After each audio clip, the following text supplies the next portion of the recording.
What's up, everybody? Welcome back to the Z-Man Show, as I am going to talk about, or at least try to talk about, episode 4 of the Boba Fett show, okay, on Disney Plus. And, guys, I have tried so hard to give this show the best, honest reviews that I possibly could, not with Star Wars withstanding, that, just to be like, okay, maybe he'll turn it around. Like, they're finally going to bring something to us that we're going to be like, oh, this is what we were waiting for. Very cool. But now we're 4 episodes in, and I'll tell you, within the first 7 minutes of this episode, I have never been so close in my entire life, I can honestly say this, to turn off something Star Wars. Like, I just literally wanted to turn it off and close my eyes and pretend like it never happened. And what am I talking about? I'm talking about that intro scene where Boba finally finds Fennec, mortally wounded, and he manages to take her into Mos Eisley to one of those, those New Age gang chop shops, whatever, and he goes, she needs augmentation or whatever. I'm like, she's freaking dying, dude. She doesn't need augmentation. She needs a doctor, but whatever.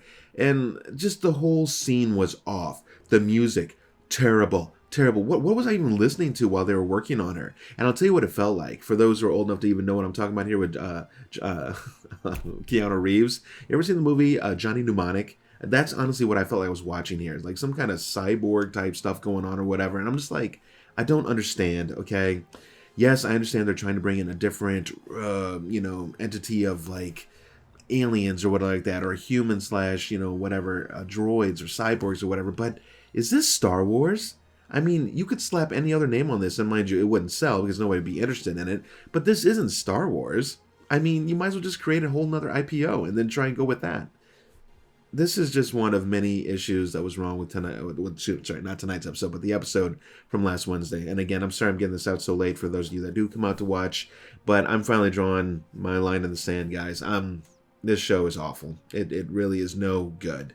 Now, yes, there were some, you would want to call them redeeming moments throughout the episode. I mean, the point when he finally gets Slave One back and he actually goes and tears up that entire bike gang, yeah, it felt like vengeance. It felt like Boba. But here's my biggest problem, guys. I've said it before in a few of the episodes. I'm going to say it again.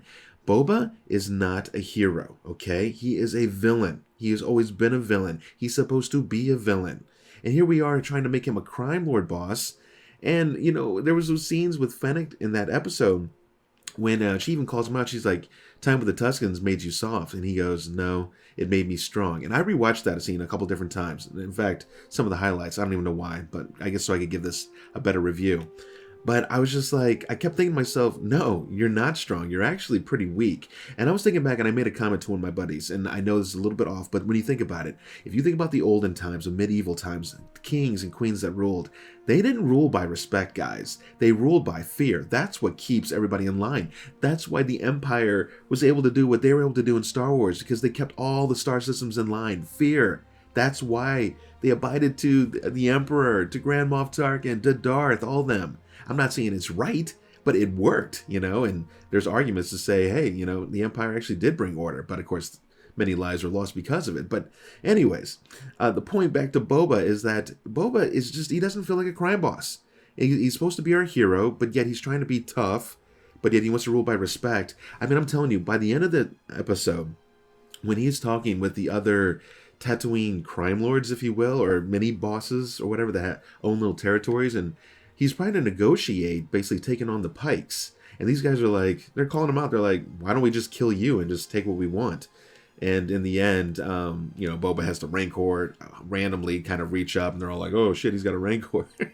and then Boba says, fine, I'll take them on. And I just want your word that you'll keep your guns down. We'll call a truce until these guys are gone, and then we can go back to business as usual. Like, and I mean, he even gave a look, kind of like, he gave a look to Fennec. Fennec was just like, really? And I'm not even sure he believes it, but he makes a comment at the end of the episode saying that they'll take my offer more over they will the syndicates or trusting the Pikes, because one day they'll just take over the entire planet.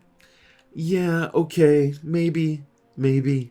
But guys, this episode, I mean, like I said, it had some interesting things. The raid on Jabba's palace, although kind of fun and interesting, and I guess for the kid aspect and whatever, it was fun. I mean, they had the little Ginsu knife. I heard one of Angry Joe's guys called him General Clevis, I guess, because he had all the meat cleavers or whatever. Of course, Fennec ended him quick by just slicing his little robot neck off. But and the little rat catcher droid and stuff like that. Again, yeah, little fun things, I suppose. But it totally loses me in this show. I feel like this should be a serious, dark show. I mean, they had a very good chance to do it, and it's been done before. You know, when you take a look at Deadpool and some of the other ones. Now, Deadpool, he's raunchy as hell, but you know what I mean. Like they could have gone darker and actually probably pulled it off. But instead, they went over with this lighthearted kind of let's have Boba Fett respectable. And I know, we saw him in Mandalorian, and he helped Mando out and stuff. But does that mean he has to be good, though? I mean, maybe he was just in it for himself, which is what Boba Fett has always been about. He is a bounty hunter. And I explained this is Boba Fett in this show, all wrapped up in a very simple concept. He is having literally a midlife crisis. Absolutely is. He's questioning everything he's ever done and whatever, and he's trying to take on a new leave because he feels that it's right. But is it? I mean, I would have more respect if by the second or third episode he was just like, you know what, I wanted to rule by respect, but I could see that that's not going to go down. So here we go. You know, just get after it. It would have been a better show. I mean, at this point, Fennec is more interesting than Boba is, other than her cyborg augmentation or whatever the hell. That aside, she's a badass warrior, and I would love to see a show about her. This Boba, and I even heard, and this is the thing. A lot have said this is terrible acting by Tamura Morrison, the guy playing Boba, but I'm not so sure if it's him or if it's literally just the material he's been handed. Because apparently he was talking to the producers and so forth about he wanted fewer lines. He thought there should be fewer lines. He should keep his helmet on most of the time, which is absolutely true. He really uses it more like just like a prop. That's all it really is. I mean, or when he just really, really, really wants to look badass. Other than that, he's just kind of monotone, just kind of talking slow, and he just kind of feels old and quiet. And I did finally put to rest, I was wondering, in the early episodes when I was reviewing him, talking about how long he was in the Sarlacc pit. So it wasn't moments or even minutes or hours. Apparently he was in there for years. But again, guys, oh man, they really mess with the story because his armor, his armor is only on certain parts of his body. And I mean, unless he has some kind of super acid-proof, clothing or plastic or cloth armor underneath that, how did that stop him from being devoured by the Sarlacc? And his oxygen system, the idea that would work that long. I mean, again, I'm just spitballing stuff right here. And yeah, am I nitpicking? Well, absolutely. But because they didn't really give us anything. I mean, going back to that episode, he uses flamethrower, and moments later he was out. I know, we're talking about episode 4. Here I am back on 1. But this is just how this show has made me feel. And I have a feeling that it's made you guys feel alienated as well. And I don't think you're really on board. The only other really awesome thing about this episode was the very, very end when Fennec's talking to him about how we need more muscle. Or he needs muscle. And she's like, well, if you have money, we can buy muscle. And then all of a sudden they're playing the Mando theme song. So I guess they're going to hire... Bringing Mandalorian in is the only reason this show is probably even worth watching any further. I could give two you-know-whats about watching any more of this. And if you're thinking to yourself, well then Mike, stop watching. Yeah, it just seems like I've been let down, right? I wanted the show to be something awesome. I feel invested now because I'm 4 episodes in. I think there's only like 3 or 4, I'm close on that, but episodes left. And now I feel like I almost have to see it through just to kind of see this train wreck and where they're going to end off. And it's amazing because now I already felt the warning signs after episode 1, but definitely into episode 2. But other people were like, no, the show's great, whatever. Now everybody's dogging the show. So I'm like, oh, so now you guys finally see through the crap. Took you a little longer, but you finally saw it. And for those who are enjoying the show, congratulations. I hope you are having a good time with it. I hope it brings you to that happy Star Wars place. Unfortunately, this one is not going to do it for me. I am, although, really, really excited for the Kenobi show. And let us pray that they do not jack that up. Or again, we will probably all riot, as we should. So, I don't know. Like I said, some of the tech and gadgetry that was used throughout the episode, kind of interesting. Little Fennec's little beacon thing that could go through and map out the whole place. Again, I was kind of thinking about Prometheus and some of the tech used in that. But, again, they take from other movies, other shows, because they can, and that's fine. But other than that, guys, I'm just not sure about this show. I mean, the scenes with the bantha, okay, he's really caring for animals and the rancor and so forth, but is this the Boba you were really expecting? Is this the story that we were looking for? I think, honestly, I think they went to John or something of the sorts, John Favreau, and they're like, John, we need content. We need it now. Can you knock us out a story?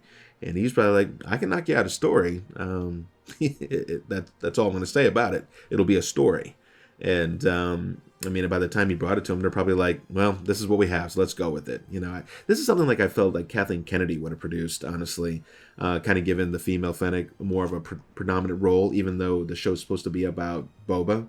I mean, really, more than often, I'm watching Fennec, kind of seeing what she's up to, and her smarts and brains. How about those comments? I can't help. I almost forgot to bring it up. This, he said like 2 different times throughout the episode about how he's tired of working for the idiots that are going to get him killed, you know, or get them killed in the long run. When he takes his ship within feet, inches even, of the Sarlacc pit looking for his armor, and the damn thing grabs onto him, basically about to kill them. And Fennec managed to put off one of those seismic charges, which I will admit was a badass scene. I thought that was probably one of the coolest scenes in the episode, and I'm pretty sure that destroyed the Sarlacc. Maybe it didn't completely, but I think it jacked it up something awful because it had tentacles everywhere, this and that. And then he has the audacity to, in a joking form to say, next time, don't touch my buttons or whatever. She just saved your butt, man. What are you talking about? Oh, this show. Oh, the show. So, okay, I'm done with my rant. I hope you guys enjoyed listening to this, and hopefully it's validating some of your feelings, or maybe not. Maybe you think, Mike, you're wrong on this one. Well, it's very possible. I mean, cinema hits us all in different ways, but I can tell you guys, if you're thinking this is New Age Star Wars, it is not. This is not Star Wars. This is just a cash grab story, just to kind of toss a beloved character out there. They tried, and unfortunately, they failed, and they failed bad. So, anyways, I hope you guys enjoyed coming out and listening to this. Be on the lookout. We have Walking Dead for those of you who are zombie fans. It is coming back. I think they said February 20th, but it's somewhere around that. This is going to be the part 2 of the final 3 parts to this last season that's going to be Walking Dead. So make sure to come out and check that out. And other than that, guys, I will catch you at the next review. See ya.